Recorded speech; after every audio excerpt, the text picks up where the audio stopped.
Hello all ఎలా ఉన్నారు అందరూ? ఏంటి మిల్క్ ప్యాకెట్ చూపిస్తా అనుకుంటున్నారా? అవి నార్మల్ మిల్క్ కాదు, జున్ను పాలండి. ఎంతమందికి జున్ను అంటే ఇష్టం? ప్రాసెస్‌కి వెళ్ళిపోదాం రండి. జున్ను చేయడానికి ఒక గిన్నె తీసుకొని దాంట్లో వాటర్ ఏసి స్టాండ్ పెట్టాలి. దీని లోపల మనం మెయిన్ జున్ను పాల గిన్నె పెట్టుకుంటాము. హాఫ్ లీటర్ పాలైతే నేను ఒక స్టీల్ గిన్నెలో వేసుకున్నాను. తగినంత బెల్లం వేసుకొని కలుపుతూ ఉండాలి. హాఫ్ చిన్న గ్లాస్ గేదె పాలు వేశాను. తర్వాత బెల్లము, ఈ పాలు అన్నీ మంచిగా మిక్స్ అయ్యేటట్టు చూసుకోవాలి.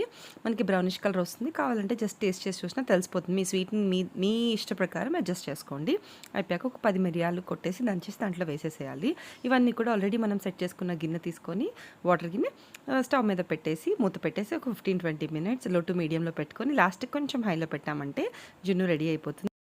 చల్లారాక డిమాల్ట్ చేసుకొని కేక్లా వచ్చిన జున్ను ఫ్రిడ్జ్లో పెట్టుకొని తింటే యమ్మీగా ఉంటుంది. జున్ను పాలు దొరకని వాళ్ళు ఐఎస్7 సంతోష్ నగర్లో వీళ్ళ ఫామ్ ఉంది. ఎవరికైనా సరే వీళ్ళు ర్యాపిడో కానీ ఓలా కానీ బుక్ చేసి పంపిస్తారు. కాంటాక్ట్ నెంబర్ కోసం కమెంట్ చేయండి. నా కమెంట్